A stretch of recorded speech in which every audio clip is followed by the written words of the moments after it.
খাবার জন্য আসিনি বাবা, আমি খাওয়ার জন্য আসিনি, আমি কিছু দান নেওয়ার জন্য আসিনি বাবা। আমি তোমার কাছে জানতে চেয়েছি, যেখানে সবাইকে তুমি নেমন্তন্ন করেছো, সেখানে আমার স্বামীকে কেন বাদ দিয়ে দিয়েছো? সেখানে আমার স্বামীকে কেন বাদ দিয়েছো?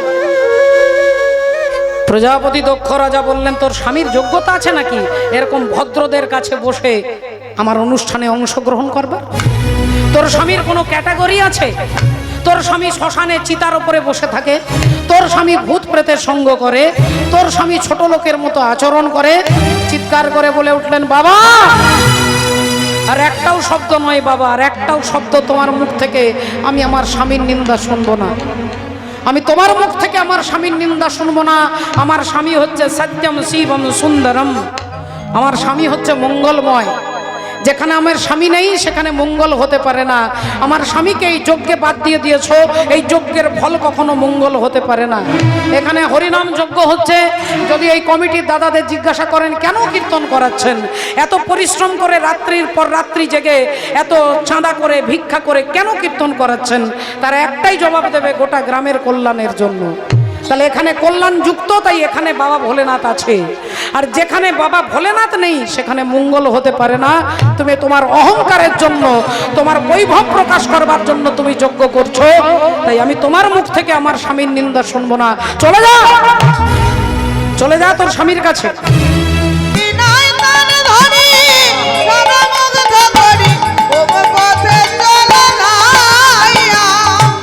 সবার ঘরে ঘরে চিঠি পৌঁছে দিলেন বাবা, শুধু শিব ঠাকুরকে বাদ দিয়ে দিলেন। এখন যথারীতি প্রজাপতি দক্ষ রাজার বাড়িতে বাজপেয়ী যজ্ঞ হবে, সবাইকে নেমন্তন্ন করেছে। সকাল সকাল সবাই স্নান করে দক্ষ রাজার বাড়ি বিমানে চেপে কৈলাস পর্বতের আশপাশ দিয়ে ওপরে উড়তে উড়তে যাচ্ছে বিমান। এমন সময় দেখতে পেলেন একজন দেবী, দেখলেন যে মা সতী সকালবেলায় বাগানে ফুল তুলছে, সকালবেলায় ফুল তুলছে। রাধে রাধে। আর তিনি যেই ফুল তুলছেন এই অবস্থায় দেবী বলে উঠল, কিরে এই সতী, এই সতী, আরে এখনো ফুল তুলছিস? তোর বাবার বাড়ি তুই যাসনি? মা সতী অবাক হয়ে বলল, কেন, কি হয়েছে? আমার বাবার ঘরে কি হয়েছে? তোর বাবার বাড়িতে বিরাট যজ্ঞ হচ্ছে, কেন তুই জানিস না? হে মা, আমরা সবাই যাচ্ছি তোর বাপের বাড়ি, আর তুই জানিস না? মা সতী বললেন, তাহলে মনে হয় আমার স্বামী জানে, আমার স্বামী আমাকে বলতে ভুলে গেছে। আমার স্বামী তো ভুলে যায়, তাই তার নাম ভোলা। তোমরা যাও, আমি যাচ্ছি। তাড়াতাড়ি ফুল তুলে এনে ভোলে বাবার চরণে দিয়ে বলে উঠলেন, সতী বললেন, আচ্ছা স্বামী একটা কথা বলবো। কি? বলছি আমার বাবার বাড়িতে যজ্ঞ হচ্ছে, আপনি জানেন? শিব ঠাকুর বললেন, হ্যাঁ জানি। তাহলে আপনি যদি জানেন আমাকে আগে থেকে বলেননি কেন? আগে থেকে বললে আমি ব্যাগ ট্যাগ গুছিয়ে রাখতাম। ভোলেনাথ বললেন, এই জন্য বলিনি, কারণ তোমার বাবা আমাকে আর তোমাকে দুজনকেই ত্যাগ করে দিয়েছে। এই অনুষ্ঠানে আমাদের নেমন্তন্ন করেননি, অসম্ভব। আমার বাবার বাড়িতে অনুষ্ঠান হবে, আমি আমার বাবার আদরের মেয়ে, আমার বাবা আমাকে নেমন্তন্ন করবে না, এটা হতেই পারে না, হতেই পারে না। ভোলেনাথ বললেন, দেখো তোমার বাবা তোমাকে আর আমাকে দুজনকেই বাদ দিয়ে দিয়েছে, তার একটাই কারণ, ভুল বোঝাবুঝি হয়ে গেছে। তোমার বাবা গিয়েছিলেন ভৃগুমুনির যজ্ঞে, সেখানে আমিও ছিলাম। সবাই তোমার বাবাকে দেখে উঠে দাঁড়িয়ে নমস্কার করেছে, আর আমি চোখ বন্ধ করে গোবিন্দের ধ্যান করছিলাম। তোমার বাবা আমার বাইরেটা দেখলো, আমার ভেতরটা দেখলো না। আমার বাইরেটা দেখে বিচার করে নিলেন যে আমি ওনার শত্রু। এরকম অনেক সময় আমাদের জীবনে ঘটনা ঘটে থাকে। ঝগড়া নেই, ঝাঁটি নেই, কথা কাটাকাটি কিচ্ছু নেই, কিন্তু দেখা যাবে ওর সঙ্গে আমার কথা বন্ধ হয়ে গেছে। কখন কি হয়ে গেছে আপনি বুঝতে পারবেন না। এরকম ভাই ভাইও হতে পারে, দাদা ভাইও হতে পারে, ঘরে হতে পারে, গ্রামে হতে পারে, বন্ধু বন্ধু হতে পারে, আপনি বুঝতেই পারবেন না কখন দুজনের মধ্যে শত্রুতা হয়ে গেছে। রাধে রাধে। তাহলে এর মূল কারণটা কি? কারণ হচ্ছে সময় চক্র। রাত্রি 12টার সময় যদি, এখন যদি ফ্যানটা চলে, রাত্রি 12টার সময়, 2টোর সময় ফ্যান যদি জোরে জোরে ঘোরে, আপনি বলবেন, ওরে কে আছিস, ফ্যানের সুইচটাকে বন্ধ কর, ঠান্ডা লাগছে, ঠান্ডা লাগছে। আবার ওই ফ্যানটাকেই যখন জ্যৈষ্ঠ মাসে রাত্রি 12টায় চালিয়ে দেবে, আপনি বলবেন হ্যাঁ কি আরাম লাগছে, আনন্দ লাগছে। তাহলে ওই ফ্যানটাই তো চেঞ্জ হয়ে যাচ্ছে না, ঘরটাও চেঞ্জ হচ্ছে না, সুইচ বোর্ডটাও চেঞ্জ হচ্ছে না, ঘোরার কায়দাটাও চেঞ্জ হচ্ছে না, কিন্তু কখনো আপনার বাতাসটা মিষ্টি লাগছে আর কখন তাকে বিষ লাগছে। এর মূল কারণটা কি না, সময়টা চেঞ্জ হয়ে যাচ্ছে। শীতকালে বাতাসটাকে বিষ লাগছে আর গ্রীষ্মকালে অমৃত লাগছে। তাহলে সময় যখন পরিবর্তন হয়ে যাবে, আজকে আপনার মনে হচ্ছে বন্ধু, যদি বন্ধুর সঙ্গে সময়টা আপনার খারাপ চলে, দেখবেন ঝগড়া নেই, কিছু নেই, কথা কাটাকাটি হয়ে কথা বন্ধ। তাহলে বাবা ভোলেনাথ বললেন, তোমার বাবা আমাকে ভুল বুঝে নিয়েছে। আমি চোখ বন্ধ করে গোবিন্দের ধ্যান করছিলাম, আমি তোমার বাবাকে প্রণাম করতে পারিনি, কিন্তু অন্তরে শ্রদ্ধা করেছি। তোমার বাবা আমার অন্তরটা দেখেননি, আমার বাইরেটা থেকে বিচার করে নিলেন যে আমি ওনার শত্রু, আর সেই জন্য তোমার বাবা আমাকে নেমন্তন্ন করেনি, আর আমার কারণে তোমাকেও নেমন্তন্ন করেনি। মা সতী বললেন, অসম্ভব, অসম্ভব,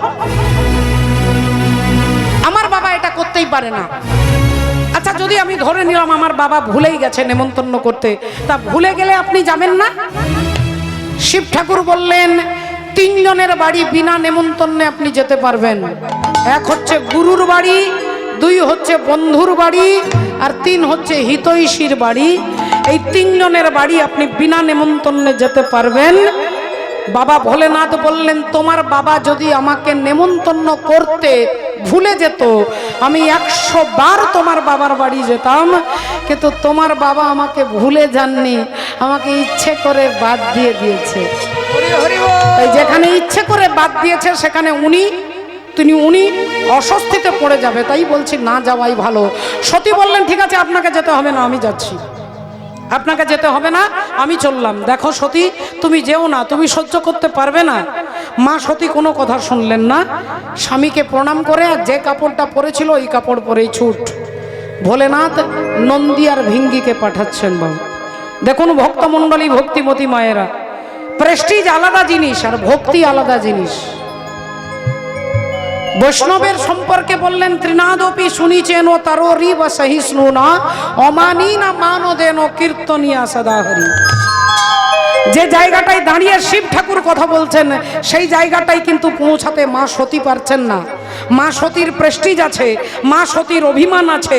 মা সতীর অভিমান যে আমি দক্ষ রাজার মেয়ে, তাই ভেতরে প্রেস্টিজ, আর যেখানে প্রেস্টিজ সেখানে অপমানের ভয়। যাদের প্রেস্টিজ আছে তাদের কথায় কথায় অপমানের ভয় থাকবে। বাবা রাধে রাধে।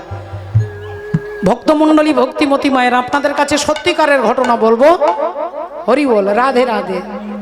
উত্তরপ্রদেশে করলি বলে একটা জায়গা আছে, আপনারা যদি কখনো করলিতে গোবিন্দজির মন্দির যান, ওই মন্দিরে আজও ভগবান গোবিন্দজির আরতির পরে একজনের নাম উচ্চারণ করেন। তিনি হচ্ছেন কে না, তার নাম হচ্ছে কালো খাঁ। বুঝতেই পারছেন টাইটেলটাতে, তিনি কোনো হিন্দু নন, তিনি একজন মুসলিম। আর তিনি অর্থনৈতিক অভাবে, সংসারের টানে সেই গোবিন্দ মন্দিরের বাইরে তিনি ঝাড়ু দিতেন। শান্ত স্বভাবের ভদ্রলোক, অর্থনৈতিক পরিস্থিতি খারাপ, তাই তিনি মন্দিরে ঝাড়ু দেন। ঝাড়ু দিয়ে যতটুকু পান সংসার কোনো রকমে চলে। বাড়িতে স্ত্রী আছে, মা আছে, আর কেউ নেই। এখন ঝাড়ু দেয় স্বাভাবিকভাবে, কখনো কখনো মাঝে মাঝে ভগবান গোবিন্দর দিকে তার এক ঝলক তাকানো হয়ে যায়। আর এই এক ঝলক তাকাতে তাকাতে ভগবানের প্রতি তার অসীম প্রেম জন্মে যায়। আগে মাঝে মাঝে তাকাতো, এখন প্রতিদিন তাকায়। প্রতিদিন তাকাতে তাকাতে প্রতি ঘন্টায় ঘন্টায় তাকায়, ঘন্টায় ঘন্টায় থেকে মিনিটে মিনিটে তাকায়। ভগবানের প্রতি তার প্রেম হয়ে গেল। কিন্তু মুসলিম যেহেতু বাড়ির লোকে অনেক কিছু বলে, তিনি কোনোদিন কিছু বলে না, শুধু মাঝে মাঝে গোবিন্দজিউকে দেখে। কখনো আরতি হচ্ছে, কখনো শৃঙ্গার হচ্ছে, কখনো দাঁড়িয়ে আছেন তিনি। আর এই রূপটা দেখে তার ভেতরটা কি যেন কনকন করে ওঠে, আনন্দের হৃদয়টা ভরে ওঠে। কিন্তু তার নিজস্ব কোনো চাওয়া পাওয়া নেই, তিনি অল্পেই সন্তুষ্ট। কিন্তু সাংসারিক মানুষ, বাড়ির মা আছে, স্ত্রী আছে, বিয়ে 8 বছর হয়ে গেছে, কোনো সন্তান নেই। মাঝে মাঝে বলে যে তুই এই খানদানে জন্মগ্রহণ করে তুই শুধু গোবিন্দ গোবিন্দ করিস, তোর লজ্জা করা উচিত। তুই অন্তত সারাদিনে একবার আমাদের আল্লাহকে স্মরণ করবি, তাকে দাওয়াত করবি, তাকে প্রণাম করবি। তোর কিছুই মনে থাকে না, সারাক্ষণ পেছনে বলতে থাকে, কিন্তু তিনি এ কান দিয়ে শোনেন, ও কান দিয়ে বার করে দেন। মনটা খারাপ হয়ে গেলেই গোবিন্দ জিউর দিকে তাকায়, আর তাকালেই তার কি যেন একটা অনির্বচনীয় আনন্দ ভেতরে অনুভব হয়। একদিন স্ত্রী আর মায়ের খোঁচাতে তিনি মনে মনে বলছে, ঠাকুর আমার কিছু দরকার নেই, আমি আমার দরকারের জন্য বলছি না, কিন্তু সংসারে যে জ্বালা, যে যন্ত্রণা, ঘরে গেলেই তোমার কথা আমাকে শুনতে হয়। তাই হে দয়াময়, যাতে এই কথাটা শুনে আমার মনে ব্যথা না লাগে, যাতে তোমার বদনাম না শুনতে হয়, আমাকে একটা সন্তান দিও ঠাকুর, একটা সন্তান দিও, শুধু ওদের মুখগুলো যাতে বন্ধ হয়ে যায়। ওমা ভগবান গোবিন্দজির কৃপায় দেখতে দেখতে তার স্ত্রী গর্ভবতী হলেন। সবাই আনন্দ। সেদিন থেকে আর বিশেষ কিছু বলেন না। আবার সন্তান হলো রাধে রাধে। সংসারে একটার পর একটা যেমন অশান্তি লেগে থাকে, সেইভাবে এইবার সংসার চলছে না, দারিদ্রতার মধ্যে দিয়ে। এখন ছেলে দেখতে দেখতে 5 বছর বয়স, আর ছেলে একদিন তিনি খেলা করতে বন্ধুদের সঙ্গে গেছে, আর একটা বিষধর সর্প তার ছেলেকে দংশন করেছে। কেউ এসে বলে দিয়েছে তার স্ত্রীকে যে তোমার ছেলেকে সাপে কামড়েছে। আর অমনি স্ত্রী কাঁদতে কাঁদতে স্বামীর কাছে গেছে, চিৎকার করে বলে উঠেছে যে দেখো, সারা জীবন তোমার পাপের জন্য আমার ছেলেটা মরে গেল। তুমি কোনোদিন আমাদের আল্লাহকে ডাকলে না, তোমার ওই পাপের জন্য আমার ছেলেকে সাপে কামড়েছে। শুনে রেখো স্বামী, আজ যদি আমার ছেলে মরে যায়, আমি তোমাকেও বাঁচতে দেব না, আমি নিজেও বাঁচব না। আমি তোমাকেও বাঁচতে দেব না, আর আমি নিজেও বাঁচবো না। তোমাকে খুন করে তারপর আমি জলে ঝাঁপ দেব। স্ত্রী বলে চলে যাচ্ছে, আর স্বামী তখন ভগবানের দিকে তাকিয়ে আছে।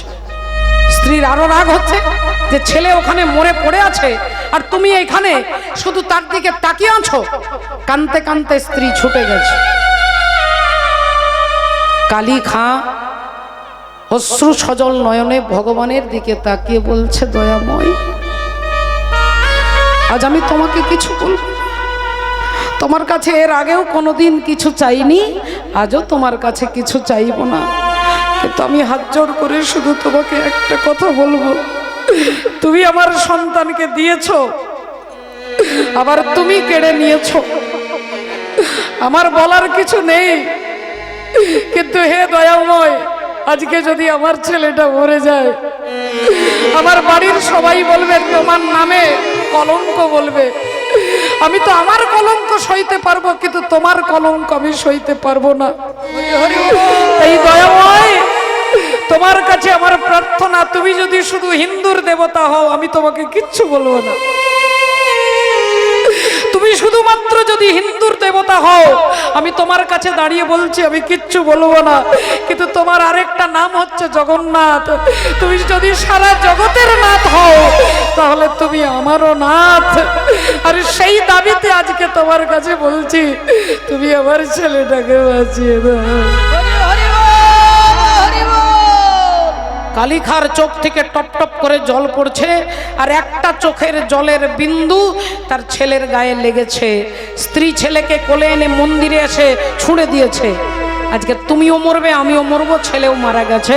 ওই চোখের জলটা ছেলের শরীরে যেই পড়েছে, যে দেহটা নীল হয়ে গিয়েছিল, সেই দেহটা ধীরে ধীরে ধীরে ধীরে আবার পূর্বের মতো রংটা ফিরে আসছে।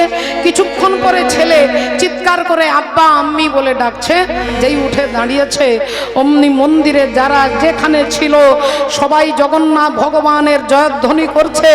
আর তার স্ত্রী স্বামীর চরণে আছাড় খেয়ে বললেন, ধন্য তোমার মদন মোহন। বলো ভগবান মদন মোহন কি, মদন মোহন কি, মদন মোহন কি।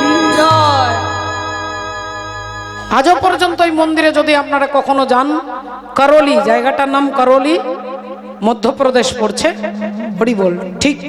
আপনারা ইউটিউবে সার্চ করবেন করোলি গোবিন্দজির মন্দির, ওখানে আরতির পরে এই কালী খাঁয়ের নাম উচ্চারণ করা হয় এখনো পর্যন্ত। তার নামে মদন মোহনকে প্রণাম করা হয়। তাহলে ভক্তিমতী মায়েরা, ভক্তি কোনো সীমাবদ্ধের মধ্যে থাকে না যে জ্ঞানী হবে না পণ্ডিত হবে না ব্রাহ্মণ হবে না চণ্ডাল হবে। ভক্তি যার ভগবান তার, সর্বশাস্ত্রে কয়। আর ভক্তি না থাকিলে কৃষ্ণে ভজিলেই কি হয়। হরি হরি বল। তাহলে আসুন দেখুন বাবা ঠাকুর, ঘটনা কি ঘটলো। মা সতী কোনো কথাই শুনলেন না, স্বামীকে প্রণাম করে ছুটছেন। আর অমনি ভোলেনাথ নন্দী ভিঙ্গিকে বলছে, যা মায়ের সঙ্গে যা যা। এরা দুজন ছুটছে মায়ের পেছনে পেছনে, নন্দী ভিঙ্গি।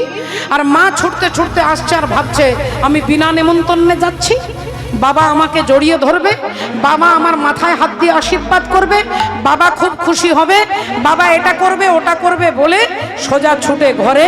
ঘরে এসে মাকে জিজ্ঞাসা করলো, মা বাবা কোথায়? না তোর বাবা তো প্যান্ডেলে বসে গেছে যজ্ঞ করতে, যা মা যা, তোর বাবার সঙ্গে দেখা করবি যা।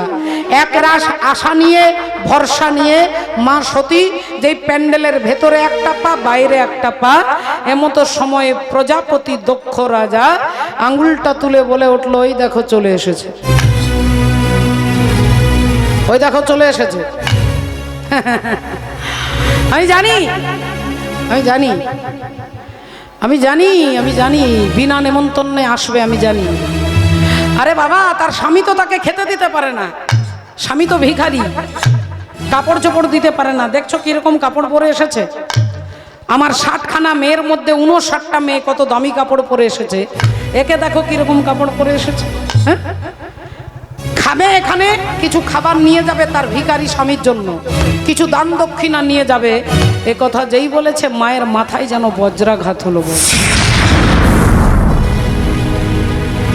মায়ের মাথায় বজ্রাঘাত হলো। রাধে। মা চিৎকার করে বলে উঠলো, বাবা আমি তোমার কাছে খাওয়ার জন্য আসিনি বাবা,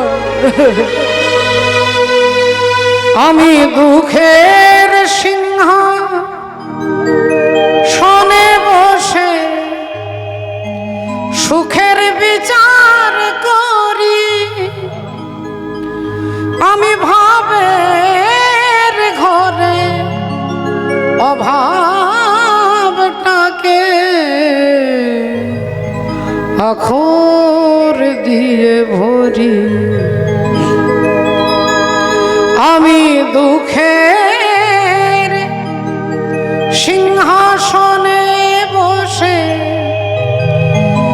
সুখের বিচার করি, আমি ভাবের ঘরে অভাবটাকে আখর দিয়ে ভরি, আমায় বেঁধে রাখে বলো এবং সে ধীর কই, আমার জল ছবিতে রং মেলাবে এমন আবির কই। কত বড় কথা। মা সতী কাঁদছেন আর কাঁদতে কাঁদতে বলছেন, বাবা তোমার ঘরে আমি খাওয়ার জন্য আসিনি, বাবা আমি খাওয়ার জন্য আসিনি, আমি কিছু দান নেওয়ার জন্য আসিনি বাবা,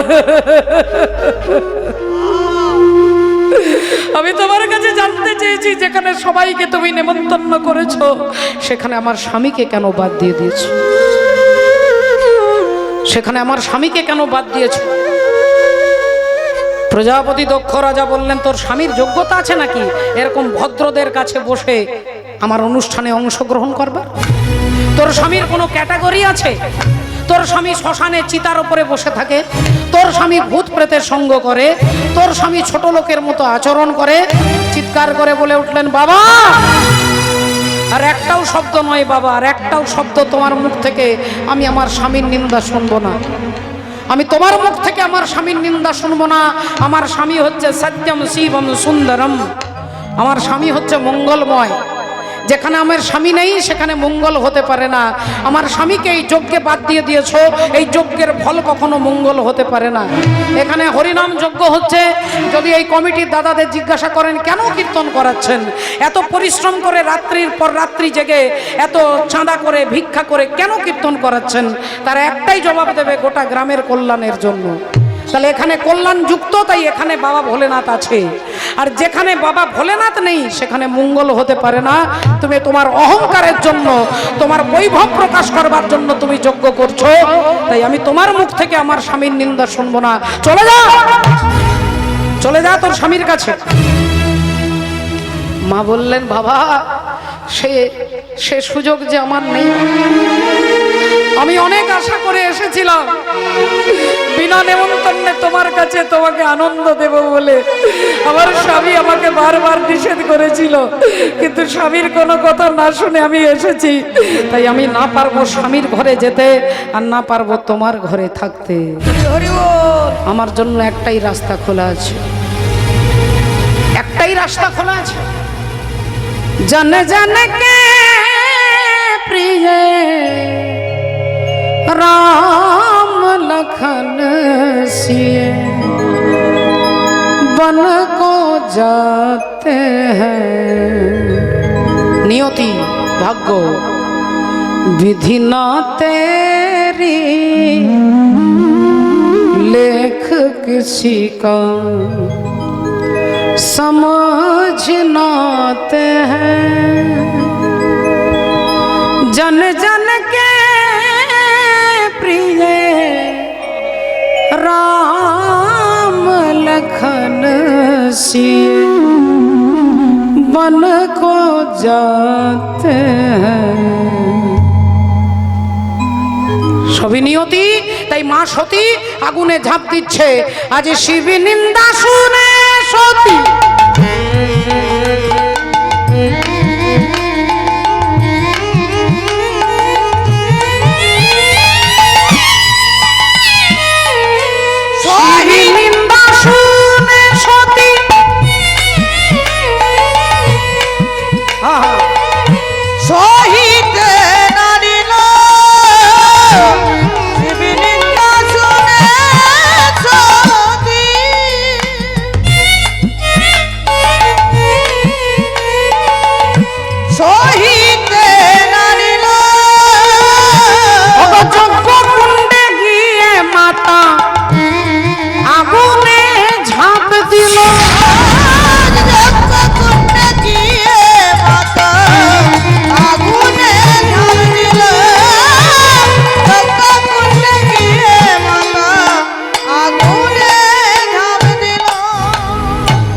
মা সতী দেহত্যাগ করার সময় শিব শিব শিব উচ্চারণ করতে করতে দেহত্যাগ করলেন, আগুনের মধ্যে ঝাঁপ দিয়ে আত্মহত্যা করলেন। যারা যজ্ঞের অনুষ্ঠানে এসেছিল কেউ আর কোনো কথা বলতে পারলেন না। কেউ বুকে হাত দিয়ে, কেউ মুখে হাত দিয়ে, কেউ কপালে হাত, কেউ মাথায় হাত, সকলে নিস্তব্ধ হয়ে গেলেন। নন্দী ভিঙ্গি ছুটে গিয়ে মায়ের পা দুটো জড়িয়ে ধরে বললেন, মা চিরকালের মতো আমাদের ছেড়ে চলে গেলেন, একবারের জন্য আমাদের কথা ভেবে দেখলে না, একবারের জন্য ভাবলে না যে আমাদের কি হবে। মা মাগো মা আমায় ছেড়ে কোথাও তুমি চলে যেও না। মা মাগো মা কাজের দিনে কিংবা ছুটির দিনে এলে যেন চোখ চাইলে দেখি তোমায় চোখ ভরে। কোন দুঃখ পেলে মন ভাঙলে পাই যেন মা তোমার সান্ত্বনা। মা মাগো মা। নন্দী ভিঙ্গি কাঁদতে কাঁদতে ছুটতে ছুটতে যাচ্ছেন বাবা ভোলেনাথের কাছে। ভোলেনাথকে গিয়ে বলবে যে মা আর কোনোদিন আসবে না। কি করে বলবো, এই কথা ভাবতেই অজ্ঞান হয়ে যাচ্ছে। আবার জ্ঞান ফিরছে, আবার ছুটছে। আর এদিকে বাবা ভোলেনাথ সদা প্রসন্নম, প্রশান্ত বদনে আনন্দে ত্রিশূল মাটিতে গেঁথে চোখ বন্ধ করে গোবিন্দের ভজন করছেন। কৈলাস পর্বতে অতি আনন্দেতে, কৈলাস পর্বতে অতি আনন্দেতে, কৈলাস পর্বতে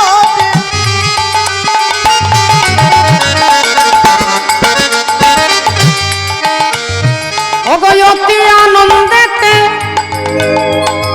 আর বসিয়া রয়েছে ভোলা। ভোলার মুখে রাম নাম জপে অবিরাম, আর করে জপে জপমান। ভোলার মুখে রাম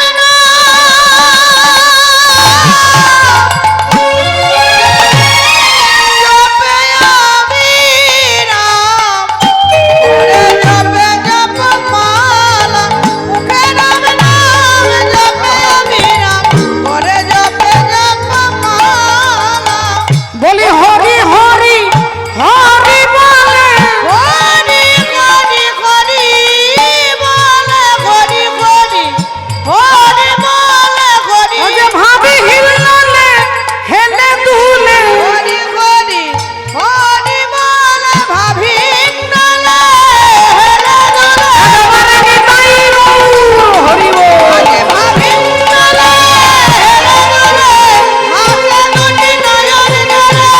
ভাবি নলে হেলে দোলে, ভাসে দুটি নয়ন জলে। ভাবি নলে হেলে দোলে।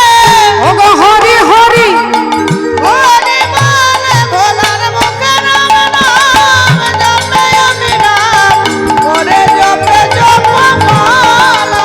ভোলার মুখে রাম নাম জপে অবিরাম, করে জপে জপমালা। নন্দী ভিঙ্গি এসে আছাড় খেয়ে পড়লেন, বাবা সর্বনাশ হয়ে গেছে, বাবা সর্বনাশ হয়ে গেছে। বাবা বললেন কি হয়েছে, তোদের মা কোথায়? বাবা মা আর কোনোদিন আসবে না, বাবা কোনোদিন আসবে না। কেন? আপনার শ্বশুর মশাই আপনার নিন্দা করছিল, আর মা সহ্য করতে না পেরে আগুনে ঝাঁপ দিয়ে আত্মহত্যা করেছে। একথা যেই বলেছেন অমনি বাবা ভোলেনাথ মাথা থেকে একটা জটা ছিঁড়ে আর জটাটা মাটির মধ্যে যেই আছাড় দিয়ে ফেলেছে, অমনি একজন অসুর দাঁড়িয়ে হাত জোড় করে বাবাকে প্রণাম করে বলছেন, বাবা আমার নাম কি? না তোমার নাম হচ্ছে বীরভদ্র। বাবা আমাকে আপনি সৃষ্টি করলেন কেন? কি কাজ আমার? না তোমার কাজ হচ্ছে প্রজাপতি দক্ষ রাজা যে অহংকারের যজ্ঞ করছে, ওই যজ্ঞটাকে পণ্ড করে দেওয়া, নষ্ট করে দেওয়াই তোমার কাজ। বীরভদ্র বলছে তাহলে বাবা আমি চললাম। ভূত প্রেত ব্রহ্মদৈত্যী সবাইকে নিয়ে যাচ্ছে। ওগো আগে যাই বীরভদ্র, পিছে ভূতগণ। আগে যাই বীরভদ্র, পিছে ভূতগণ। চলে যাই যাই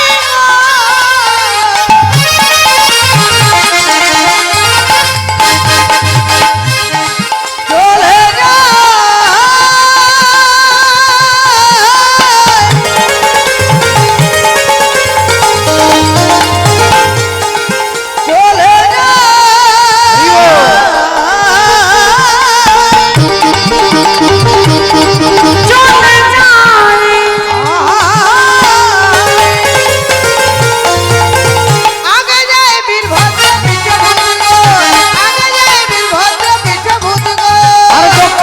সবে এসে দিল দর্শন।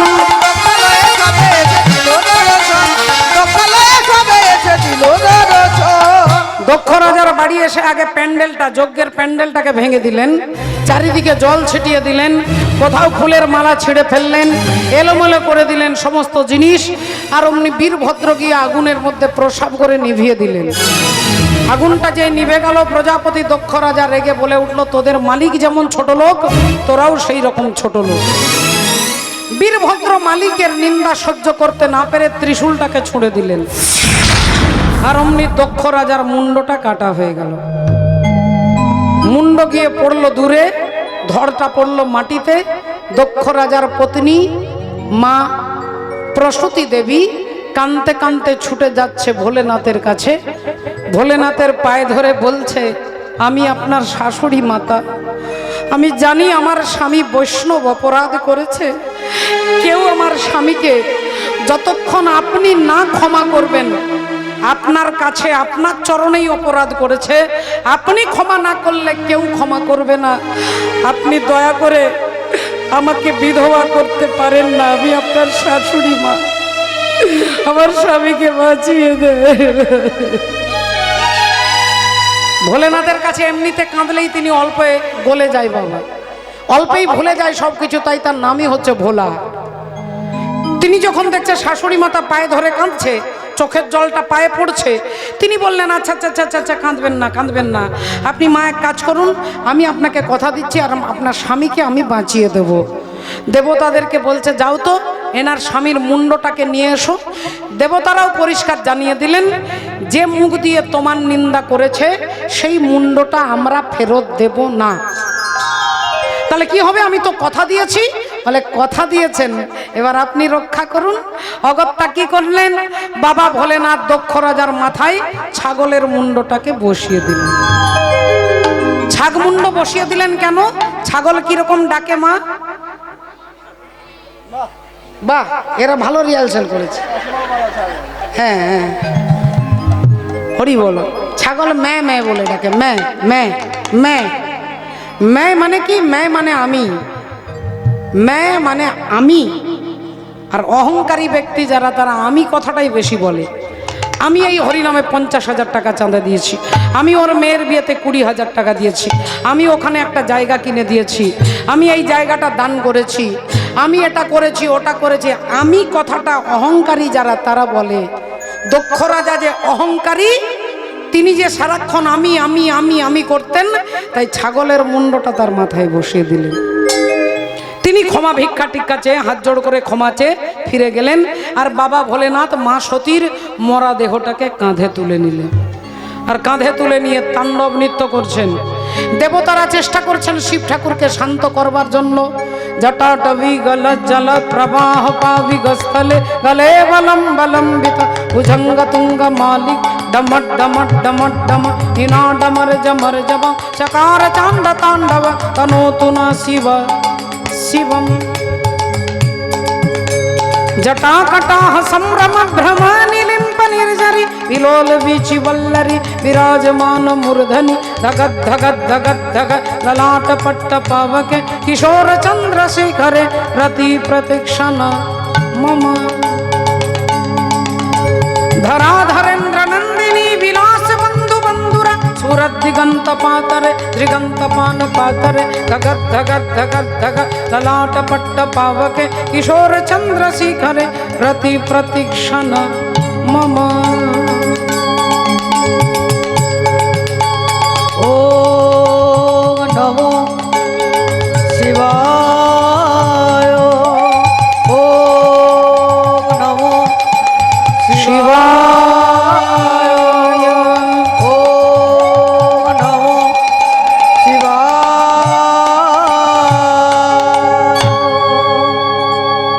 সবাই শান্ত করবার চেষ্টা করলেন, কিন্তু তিনি শান্ত হলেন না। অগত্যা ভগবান বিষ্ণু কৃপা করলেন, সুদর্শন চক্রকে বলে দিলেন, ওর কাঁধে যতক্ষণ সতী থাকবে ওনাকে শান্ত করা যাবে না। এই সুদর্শন চক্র গিয়ে মায়ের দেহটাকে খণ্ড খণ্ড করে দিলেন, 51 টুকরো করলেন, 51টা জায়গায় পড়লেন, সৃষ্টি হলো 51 সতী পীঠ। মায়ের 51 টুকরো হলো।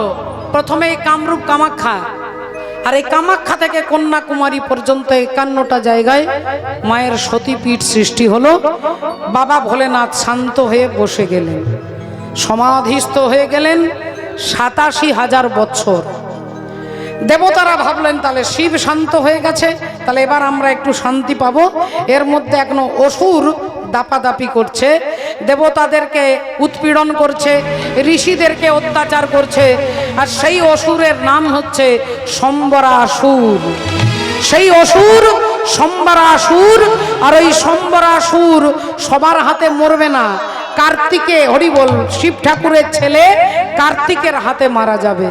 এইবার যখন রাধে রাধে ওই অসুরের অত্যাচার বেড়ে গেছে, দেবতারা ভগবান বিষ্ণুর কাছে এসে বলছেন, প্রভু এখন শিব ঠাকুর তো সমাধিতে বসে আছে, তাকে তো বিয়ে দিতে হবে, তারপরে কার্তিকের জন্ম হবে, তবে গিয়ে অসুর বিনাশ হবে।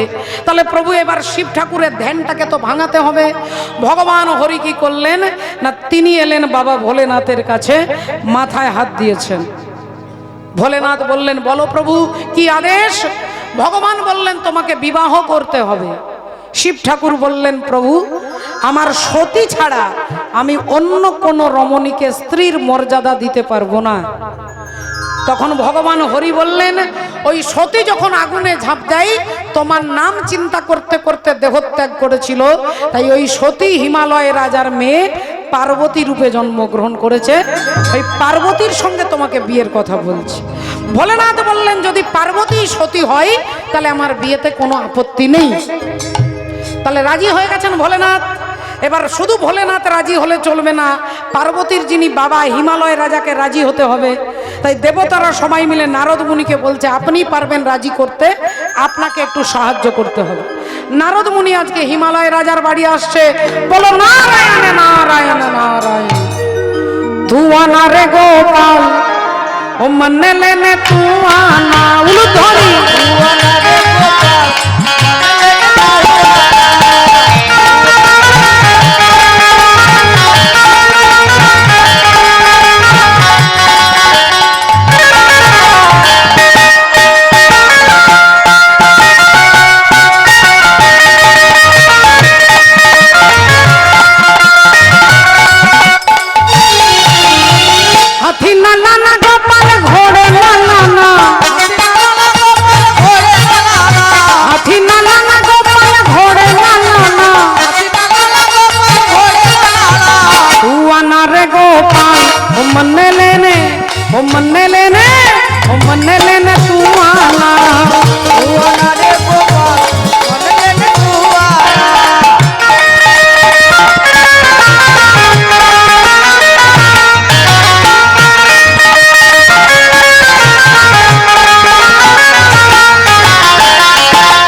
ज्यादा किया तूने प्यार जो इतना ज्यादा किया, मैं तेरी हो गई मैंने वादा किया, मैं तेरी हो गई मैंने वादा किया।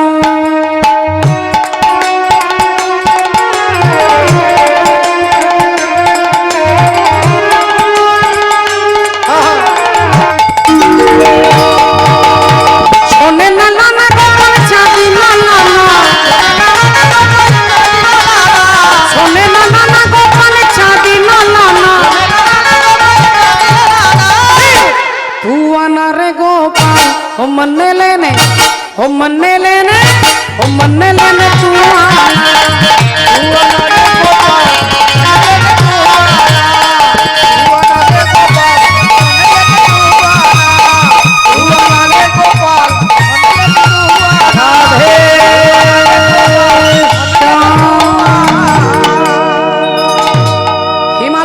দরজায় যেই দাঁড়িয়েছেন রাজা হিমালয় সকালবেলায় বৈষ্ণবকে দেখে অবনত মস্তকে প্রণাম করে ভেতরে নিয়ে এলেন। অমনি দেবর্ষি নারদ বললেন, রাজা মশাই অনেক দিন আপনার সঙ্গে দেখা হয়নি, তাই ঘুরতে ঘুরতে চলে এলাম, কিন্তু এসে আমার মনটা ভালো লাগলো না, আপনার মুখে একটা চিন্তার ছাপ দেখতে পাচ্ছি। অমনি হিমালয় রাজা বললেন, আপনারা তো সাধু মানুষ, সবই জানেন, চিন্তা একটা আমার আছে।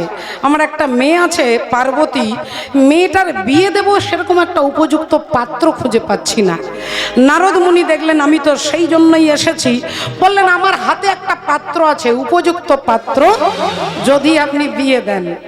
হিমালয় রাজা বললেন, আপনার হাতে পাত্র, তাহলে তো নিঃসন্দেহে ভালো হবে, তবু একটু জেনে নি ছেলেটার নাম কি?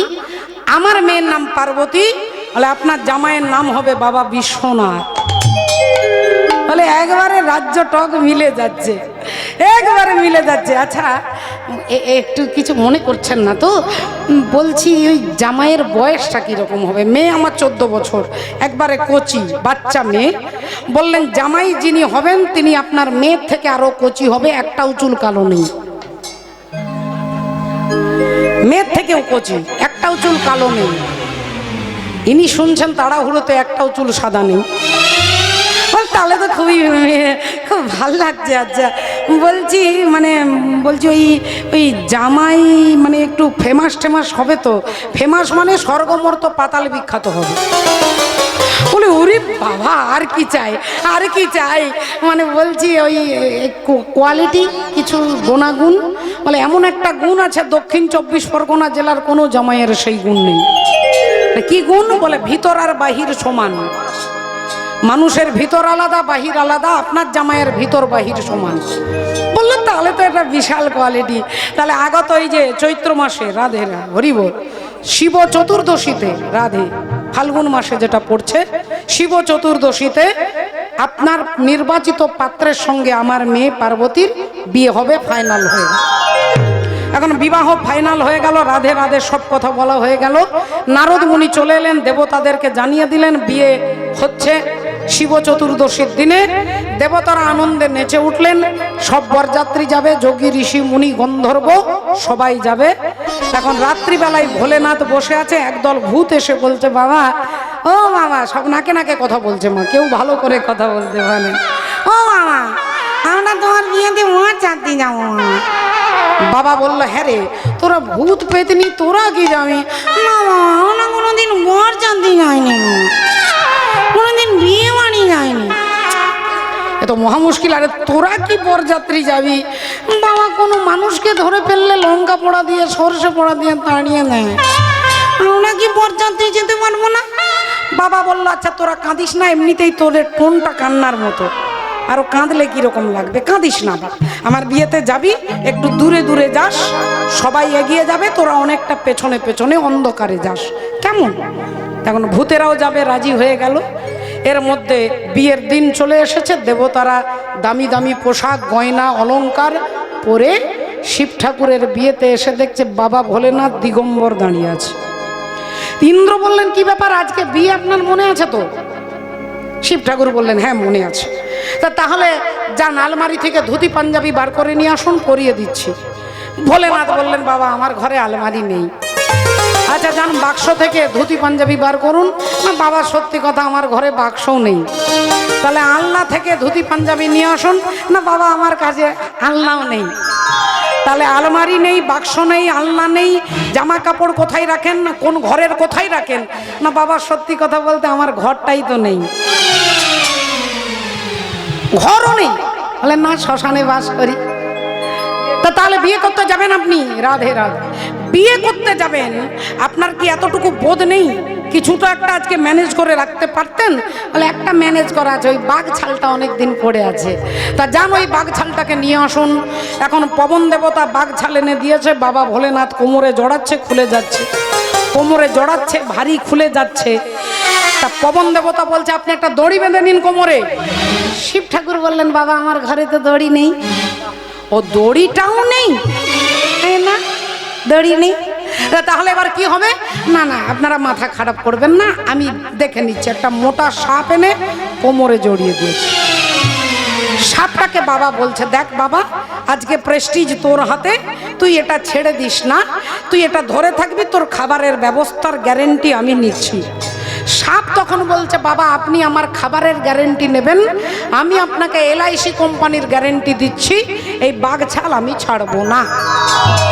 কোমরে সাপ, গলায় সাপ, হাতে সাপ, কানে সাপ, মাথায় সাপ, সাপের গয়না পরেছে, একটা অদ্ভুত লাগছে।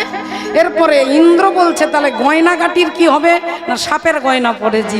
তা বিয়ে করতে যাবেন, একটু পাউডার টাউডার ব্যবস্থা? হ্যাঁ হ্যাঁ হ্যাঁ পাউডারের ব্যবস্থা গতকাল থেকেই করে রেখেছি। কালকেই একজন মারা গিয়েছিল, তার গরম ছাইটাকে কৌটোর মধ্যে ঢুকিয়ে রেখেছি। এই তো জীবন, হিংসা বিবাদ লোভ ক্ষোভ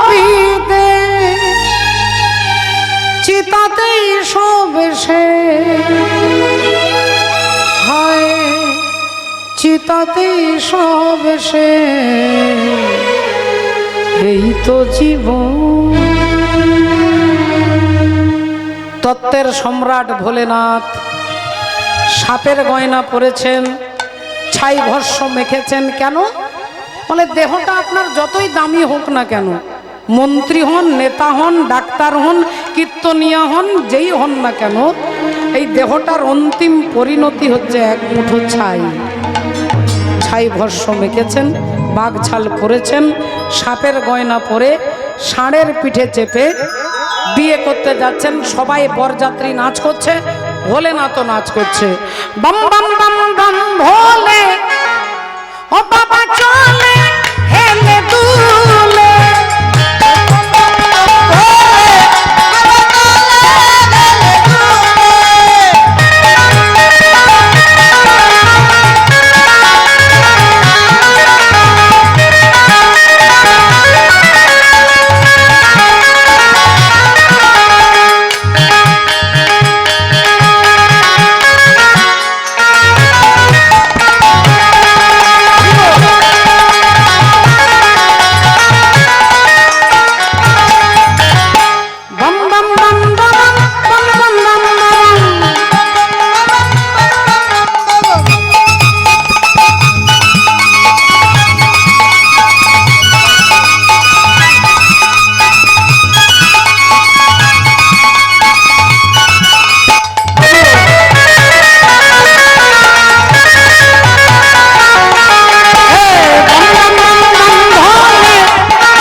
যাচ্ছে, দেবতারা পেছনে যাচ্ছে। দেবতারা ভাবছে যেভাবে বর সেজেছে এভাবে সেজে যদি বিয়ে করতে যায় তাহলে মেয়ের বাড়ির খাবার প্যান্ডেলে আগে লকডাউন হয়ে যাবে। তাহলে এক কাজ করি, বরকে পিছিয়ে দিয়েছে, বর যাত্রী এগিয়ে গেছে। এখন বর পিছিয়ে আছে, বর যাত্রী এগিয়ে গেছে। এর মধ্যে হিমালয় রাজা নারদ মুনিকে নিয়ে দাঁড়িয়ে আছে। নারদ মুনিকে নিয়ে দাঁড়িয়ে আছে ভক্তিমতী মায়েরা, আর এদিকে শিব ঠাকুর আসছে পেছনে পেছনে। এখন ওমা সমস্ত মেয়েরা জামাইকে বরণ করতে যাচ্ছে। বরণের থালাতে আছে ধান, দূর্বা, জল, চন্দন, মিষ্টি। থালাটা যেই কাছে নিয়ে গেছে অমনি নারদ মুনি ওই থালাতে একটা শেকড় ফেলে দিয়েছে, যে শেকড়টার নাম হচ্ছে ঈশ্বর মূল। আর ওই শেকড়ের গন্ধে সাপ, শিব ঠাকুরের গায়ে যত সাপ ছিল সব কম্পিটিশন করে ছুটছেন। মা সবার আগে তিনি ছুটছে যিনি এলআইসি কোম্পানির গ্যারেন্টি দিয়েছিল। আর তিনি যত নেমে যাচ্ছে আরেকটা জিনিস নেমে যাচ্ছে। মা যত সাপ নেমে যাচ্ছে বাঘ ছাল তত নেমে যাচ্ছে। সাপ একেবারে মাটির নিচে, বাঘ ছাল মাটির নিচে। এখন ব্রহ্মা ইশারা করছে যে ওই বাঘ ছালটা তোলো, তুলো তুলো তোলো। শিব ঠাকুর ভাবছে বিয়েতে এসেছি, মনে হয় কাউকে তুলতে হবে, চারিদিকে তাকাচ্ছে। তিনি কি করে জানবে? তিনি ভাবছে আমি জিন্সের প্যান্ট পরে দাঁড়িয়ে আছি। হরি বল, রাধে রাধে। মাননীয় ভক্তমণ্ডলী, ভক্তিমতী মায়েরা, এদিকে ঘটনা চক্রে হিমালয় রাজা দেখছেন, ভাবছেন জামাইকে তো দেখিনি, নারদ মুনিকে দাঁড়িয়ে আছেন নিয়ে। এমন সময় ইন্দ্রকে দেখে বলছে, ওই যে ছেলেটা, এই যে কি সুন্দর ছেলেটা দেখতে। বলে ওই ছেলেটা কি আমার জামাই? নারদ মুনি বলেন, দেখ আর আপনি কিছু জানেন না, উনি জামাই হবে কেন? উনি তো আপনার জামাইয়ের বাড়িতে জল সাপ্লাই করে। বলি ও মা, যে ছেলেটা জল দেয় সে যদি এত সুন্দর, জামাই কত সুন্দর হবে। একটুক্ষণ পরে পবন দেবতাকে দেখে যায়, ওই ছেলেটা, ওইটা আমার জামাই। দেখতে মশাই কি যে বলেন, আরে উনি জামাই হবে কেন? উনি তো আপনার জামাইকে হাওয়া করে। বলি ও মা গো, যে ছেলেটা হাওয়া করে সে কত সুন্দর, জামাই কত সুন্দর হবে, অপেক্ষা করছে। আর নারদ মুনি ভাবছে এরপরে অরিজিনাল জামাই আসবে, তাহলে কোন দিকে পালাবো একটু দেখি। ডান দিক আর বাঁ দিক দেখছে। হরি বলো, হরে কৃষ্ণ। এখন দেবতারা কি করেছে, আগে খাবার প্যান্ডেলে বসে খাওয়া দাওয়া করেছে। ভাবছে বিয়ে নাও হতে পারে, তারা খালি পেটে যাব কেন। এখন দেবতাদের খাওয়া হয়ে গেছে, ভূত প্রেতের লাইন সব প্যান্ডেলে বসেছে। যিনি প্রথমেই পাতা দিতে যাচ্ছে তিনি দেখছে যার 100টা মুখ, তাকে কটা পাতা দেব। আর যার একটাও মুখ নেই সে বলছে দাদা এখানে পাতাটা দিয়ে দেন। কোনো রকমে কেলেঙ্কারি করে খাওয়া দাওয়া তো হয়ে গেল। এখন মা এদিকে হিমালয় রাজা আর তার স্ত্রী মেনকা দেবী জামাইকে দেখে মাথা ঘুরে গেছে, বললেন এই জামাইয়ের সঙ্গে আমরা আমার মেয়ের বিয়ে দেব না। আর তখনই মা পার্বতী ভোলেনাথকে বলছেন, প্রভু তোমার ওই দিব্য রূপ আমার পিতা মাতাকে একবার দর্শন করো। পার্বতী যখন কাঁদছেন তখন ভোলেনাথ তার দিব্য চেহারা নিয়ে দাঁড়িয়েছেন। কর্পূর গৌরম করুণাবতারম সংসার সারম ভুজগেন্দ্রহারম। তাই কি হলো, আজ মিলিল হরের বামে নবীনা কিশোরী, হরের বামে নবীনা কিশোরী, পশু পক্ষী উন্মত্ত দুহুরু প্রহরী, প্রেম ভরে তরুণতা পড়ে লোটাইয়া, ওরে তরুলতা পড়ে লোটাইয়া, চরণ পরশ করে লোটাইয়া লোটাইয়া, চরণ পরশ করে লোটাইয়া লোটাইয়া, সবে মিলে জয় দাও বল হরি হরি, হরি নামের প্রভাবে ভব সিন্ধু যাবে তরি। জয় রাধে রাধা গোবিন্দ।